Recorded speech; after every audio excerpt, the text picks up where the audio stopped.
Au nom du Père, et du Fils et du Saint-Esprit, ainsi soit-il. Eh bien, chers frères, permettez-moi de remercier M. l'abbé Moureau qui m'a invité à venir sur cette terre bénie qui a vu naître Sainte Jeanne d'Arc. Je n'avais pas encore eu l'occasion de venir parmi vous et de pouvoir vous encourager à suivre l'exemple de l'héroïne de Lorraine, Sainte Jeanne d'Arc. Et par une circonstance tout à fait providentielle, je suis venu chez vous le lendemain de la fête de Saint-Pie V, et aujourd'hui, l'office que nous chantons est précisément celui de Saint-Pie V. Si des âmes, je pense, ressemblaient, c'est bien celles de Jeanne d'Arc et de Saint-Pie V, qui toutes les deux ont donné leur vie tout entière pour défendre la foi catholique. Et s'il est un exemple aujourd'hui que nous devons suivre et que nous devons méditer, c'est bien l'exemple de Jeanne d'Arc. Elle aussi a été persécutée, malheureusement, il faut le dire, elle a été persécutée par l'Église. Elle a été brûlée par l'Église. Évêque, c'est par toi que je meurs, a dit Jeanne d'Arc. Pourquoi? Parce qu'on voulait lui faire abandonner sa foi. On voulait lui faire renier les relations qu'elle avait avec les anges, avec le ciel. On voulait lui faire renier et la rendre parjure de la mission que le bon Dieu lui avait donnée. Bien nous, mes bien chers frères, tous, nous avons reçu cette mission au jour de notre baptême. Lorsque, portés par nos parrains et marraines sur les fonts baptismaux, le prêtre nous a adressé ces paroles: « Que demandez-vous de l'Église de Dieu ?» Et c'est à nous, enfants, qu'il s'adressait, en s'adressant à nos parrains et marraines. « Que demandez-vous de l'Église de Dieu ?» Et nous avons tous répondu, par la bouche de nos parrains et marraines, « Nous demandons la foi. » Fides, que vous procure cette foi? Nous a dit le prêtre, et nous avons répondu encore une fois par nos parrains et marraines: la foi nous procure la vie éternelle. Dans ces quelques paroles qui ont été les premières que nous avons prononcées devant l'Église par l'intermédiaire de nos parrains et marraines, toute notre vie est orientée. Nous avons demandé la foi. Et nous avons dit que cette foi nous donnait la vie éternelle. Quoi de plus cher pour nos âmes que la vie éternelle? Nous savons bien que cette vie est éphémère, la vie dans laquelle nous sommes aujourd'hui. Elle ne durera que quelques années. Bientôt viendra la vie éternelle. Nous savons bien que c'est vers la vie éternelle que nous nous orientons, que nous nous dirigeons. Alors s'il est vrai que c'est la foi qui nous la donne, alors notre rien ne doit être plus cher ici-bas à nos cœurs, à nos âmes. Et pour nous, et pour ceux dont nous avons la charge, pour nos enfants, pour nos parents, pour tous ceux que nous aimons, nous devons garder la foi, si nous voulons avoir la vie éternelle. Or, c'est précisément le drame que nous vivons, et votre présence ici en est le témoignage. Vous ne devriez pas être ici. Et quand Monseigneur l'évêque disait à M. l'abbé Moureau: « Mais ce n'est pas digne que Monseigneur Lefebvre ait célébré une messe dans une salle de théâtre, mais qu'il nous donne la cathédrale. Nous sommes prêts à y aller. Et elle a été construite pour la messe que nous allons dire, et non pas pour ces messes dont on ne sait plus ce qu'elles sont.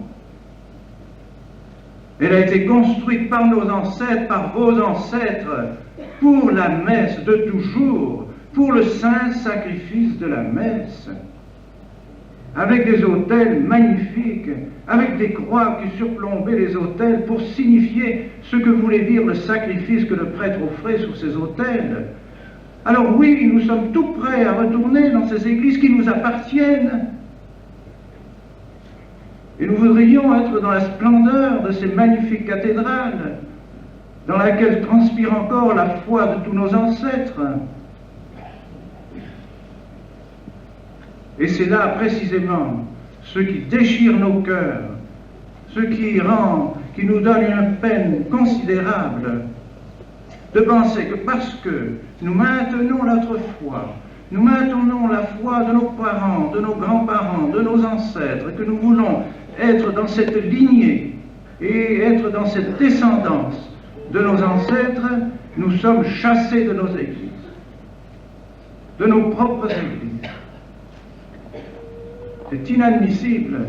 Et un jour viendra, il faut avoir confiance, où nous pourrons retourner dans nos églises. Nous devons prier pour cela tous les jours et avoir confiance en Dieu. Mais en attendant, nous devons maintenir et garder la foi catholique. Or, on nous dira, bien sûr, oh, l'objection est facile. Mais Monseigneur, mais vous, prêtres, qui suivez Monseigneur Lefebvre, ou du moins qui avez eu les mêmes réactions que lui, mais vous, fidèles, on dit les disciples de Monseigneur Lefebvre, or nous ne nous connaissons pas, si vous avez eu cette réaction de garder la foi, de garder le saint sacrifice de la messe, d'y venir et d'y être attaché, d'être attaché au catéchisme, c'est vous, dans votre foi personnelle, vous avez compris que pour garder la foi, il faut garder ce que la tradition nous a donné, ce que nos pères nous ont donné. C'est très simple, ce n'est pas difficile. Vous n'avez pas eu besoin d'avoir mon exemple pour cela. Alors, on nous dit à tous, vous désobéissez. Alors nous devons nous poser la question, très franchement, très clairement, entre la foi et l'obéissance, quelle est la chose la plus précieuse? Notre première obéissance, mes bien chers frères, retenez ceci, notre première obéissance, c'est celle de notre foi. La foi est une obéissance. En croyant, nous obéissons à notre Seigneur Jésus-Christ. N'a-t-il pas dit notre Seigneur à ses apôtres, allez prêcher l'Évangile à travers toutes les nations, celui qui croira sera sauvé, celui qui ne croira pas sera condamné. Donc, nous obéissons à notre Seigneur Jésus-Christ. C'est notre première obéissance. Et toutes les autres obéissances, toutes les autorités qui existent sur la terre, et je dirais même dans le ciel, sont au service de cette foi, de cette première obéissance. Ni les autorités de l'Église, ni les autorités de l'État, ni les autorités de la famille ne peuvent se dresser contre ce commandement de notre Seigneur, celui qui croira sera sauvé, celui qui ne croira pas sera condamné. Tous, aussi bien les chefs d'État, oui je le répète, ils doivent être au service de la foi en notre Seigneur Jésus-Christ, car il n'y a pas d'autre chemin pour aller au ciel, il n'y a pas d'autre chemin pour avoir la vie éternelle. La foi nous procure la vie éternelle. Alors, que devons-nous penser de ceux qui se servent de leur autorité, et surtout dans l'Église? Je prends un autre exemple, l'exemple des évêques, l'exemple des prêtres. Pourquoi avons-nous reçu cette autorité que le bon Dieu nous a donnée? Sinon pour transmettre la foi. Si aujourd'hui, comme le disait saint Paul, je viens à vous dire quelque chose qui n'est pas contenu dans le symbole des apôtres ou qui est contraire au symbole des apôtres, vous devez ne pas me croire, vous ne devez pas m'obéir, vous devez me désobéir, parce que je n'ai pas le droit, par l'autorité qui m'a été donnée, de vous enseigner autre chose que ce qui a été enseigné pendant 20 siècles par l'Église et ce qui a été enseigné par notre Seigneur Jésus-Christ. Voilà toute la raison de notre combat.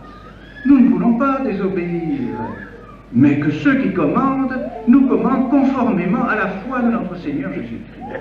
Qu'ils nous gardent la foi. Alors on nous dira, mais c'est évident qu'ils vous gardent la foi, voyons. Les évêques ne peuvent pas vous parler des choses qui sont contraires à la foi. C'est les insulter que de dire des choses pareilles. Mais ouvrons nos yeux. Les églises se vident. Des évêques écrivent des hérésies. Dans les livres récents qui a été dit, des évêques vous disent la foi de l'Église. Il y a 15 évêques, dont 3 cardinaux français, qui ont écrit dans ce livre. Il y a dans ce livre des hérésies dites par des évêques. C'est triste à dire, très triste à dire. C'est un fait. Les évêques perdent la foi. Et ce n'est pas le premier cas dans l'histoire de l'Église. Songez à l'histoire de l'Angleterre, par exemple.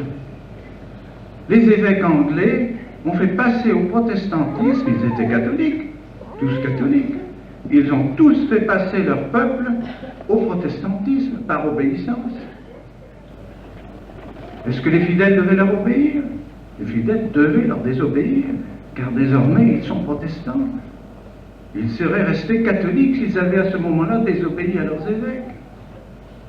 Eh bien, que cet ordre vienne de personnes qui sont situées à Rome, qui ont en quelque sorte investi l'Église romaine, qu'ils se sont infiltrés dans l'Église romaine, et qui, ayant les leviers de commande, nous commandent d'accepter des choses qui sont contraires à notre foi. Que devons-nous faire? Même si cela nous vient de Rome, même si cela nous venait d'un ange du ciel, dit saint Paul lui-même.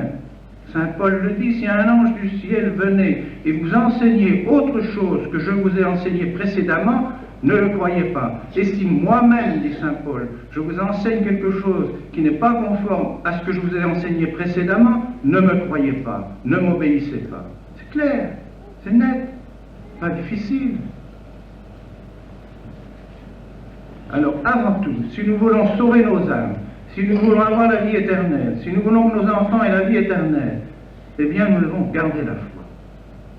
Ah, mais vous serez persécutés, mais on vous chassera, mais on vous critiquera, mais on vous donnera des peines comme celles qu'on m'a données, et peut-être en aurais-je des plus graves, et les prêtres qui sont avec nous peut-être auront encore des peines plus graves.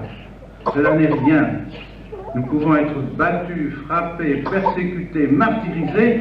Nous ne voulons pas abandonner notre foi catholique. Nous voulons rester catholiques. Comme l'a été Sainte Jeanne d'Arc, comme l'a été Saint Pie V. Et précisément, Saint Pie V a restauré le culte. Dans l'oraison, c'est ce qui est dit dans l'oraison de Saint Pie V. Saint Pie V a restauré le culte de la très sainte messe. Il ne l'a pas inventé, il n'a pas fait un nouveau culte, il n'est pas dit qu'il a fait un nouveau culte, il a restauré tout simplement la messe de toujours. Il l'a remise en honneur et il l'a canonisée. Il a dit qu'on ne pourrait jamais, jamais porter une peine jusqu'à la fin des temps contre un prêtre qui dirait cette messe. Il l'a écrit dans sa bulle Poprimum, et cela au nom du Concile de Trente. Alors nous ne devons pas craindre. Étant appuyés sur 20 siècles de foi, cette foi qui a fait des saints, des martyrs, qui sont au ciel maintenant, qui nous voient, qui nous contemplent et qui se réjouissent de vous voir ici pour garder votre foi catholique, ils se réjouissent en disant c'est l'Église, voilà l'Église, cette Église que nous avons professée, nous les saints du ciel.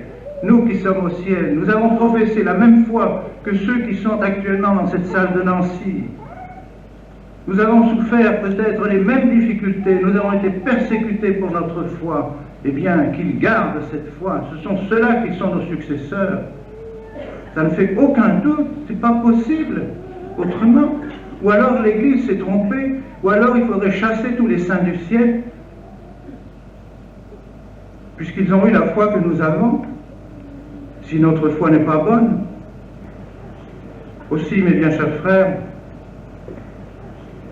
soyons fermes, n'ayons pas de crainte, confions-nous surtout dans le bon Dieu. Parce que, bien sûr, vous me demanderez, vous me poserez des questions, mais que se passe-t-il à Rome? Mais avez-vous quelque espoir? Pensez-vous aller à Rome bientôt? Qu'allez-vous faire? Est-ce que vraiment il n'y aura pas moyen d'avoir une solution? Bien, cher frère, je ne fais que cela depuis 5 ans. Depuis 5 ans. Nous sommes en conversation avec Rome. Vous pouvez avoir tous ces documents dans les petits livres qui ont été édités, itinéraires. Tous les documents sont là. Tout ce que j'ai écrit, toutes les conversations avec Rome. Et dans quelques jours, je retourne à Rome encore pour voir le cardinal Sepper. Et j'aurai des conversations avec lui. Et je ne cesse de lui dire, mais ouvrez donc les yeux. Vous ne voyez pas que l'Église est en train de disparaître sous vos yeux? Il faut revenir à la tradition, il faut revenir à ce qui fait l'Église, qui a fait l'Église. Et si on nous dit le monde moderne ne veut plus de ces choses-là, la jeunesse ne veut plus de ces choses-là, c'est faux. Où va la jeunesse? Est-ce qu'elle va dans ces séminaires qui n'en sont plus? Pourquoi viennent-ils à l'école? Pourquoi viennent-ils dans ces 5 séminaires que j'ai? Pourquoi? Je ne vais pas les chercher. J'ai été supérieur général de la congrégation des Pères du Saint-Esprit.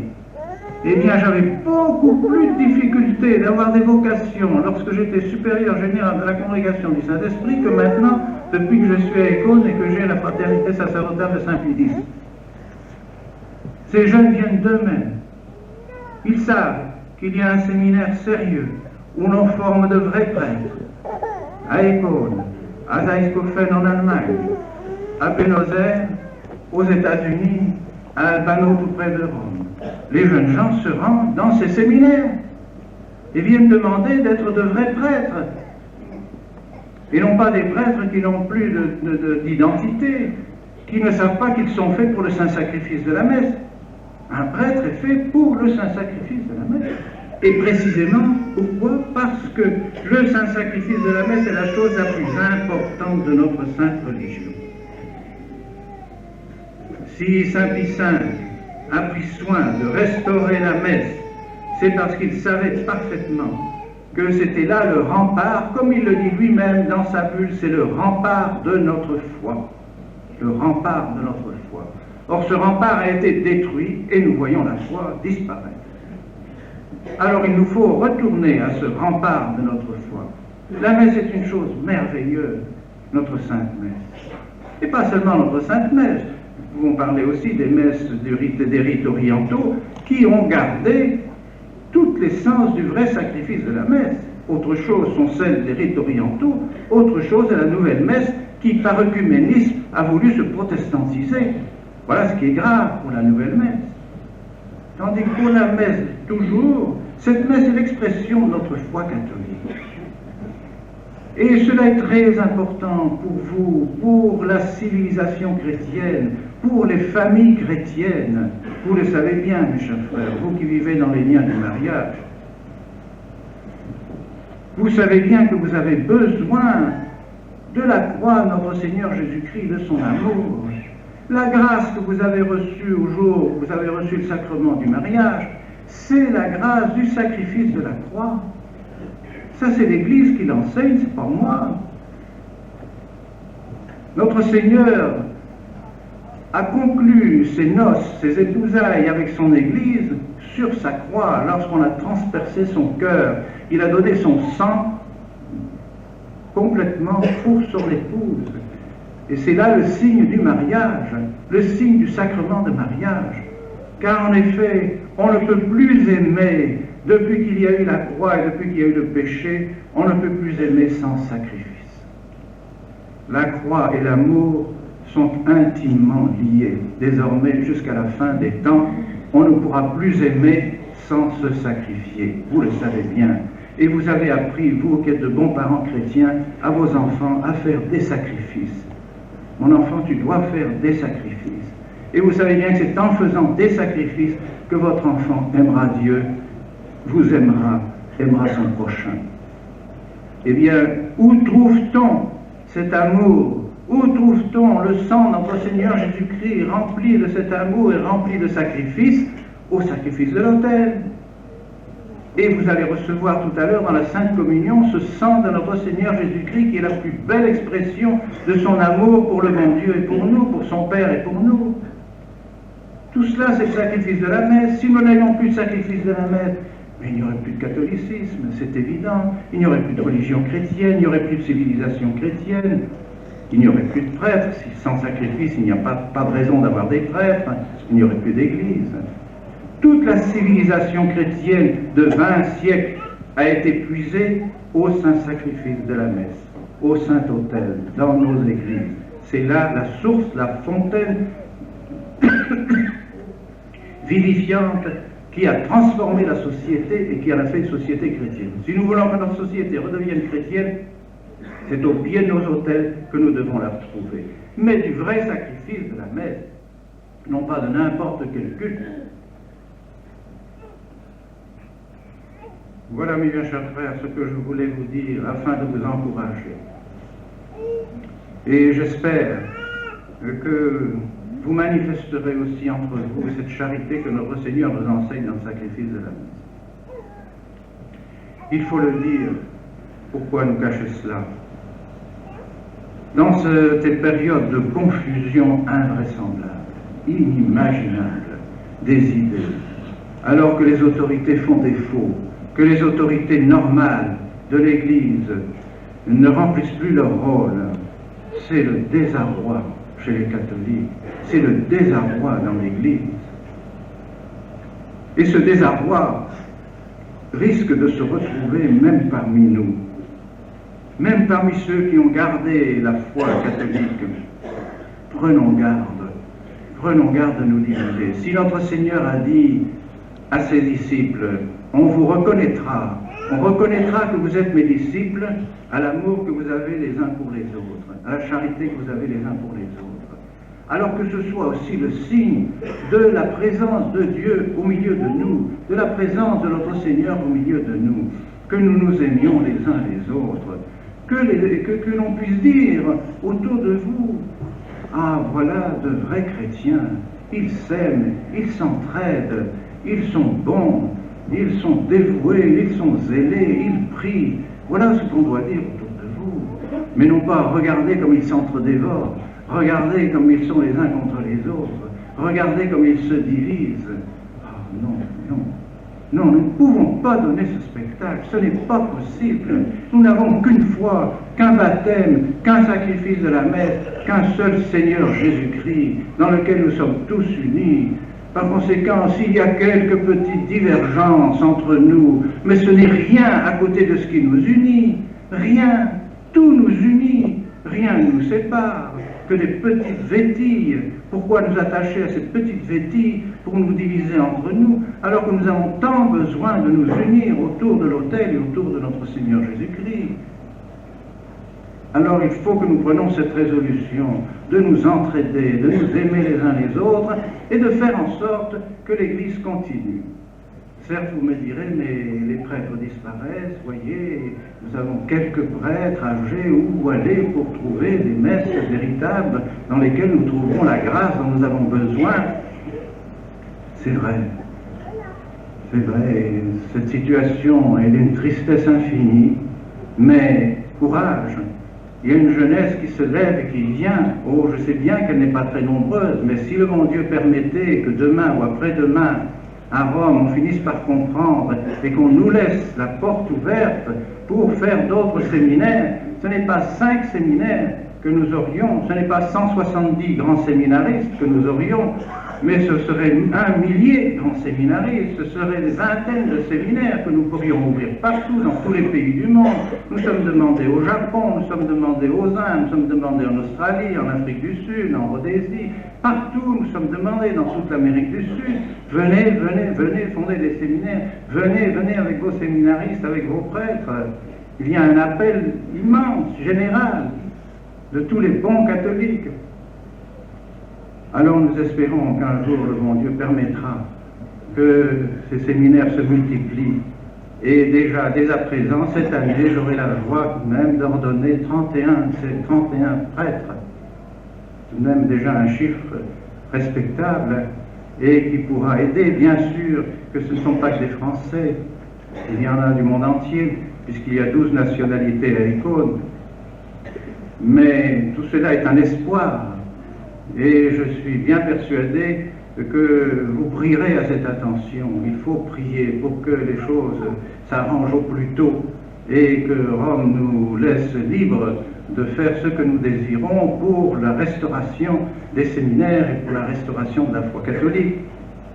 Nous demandons à la très Sainte Vierge, à Jeanne d'Arc, à Saint Pie V, au nom du Père et du Fils et du Saint-Esprit, ainsi soit.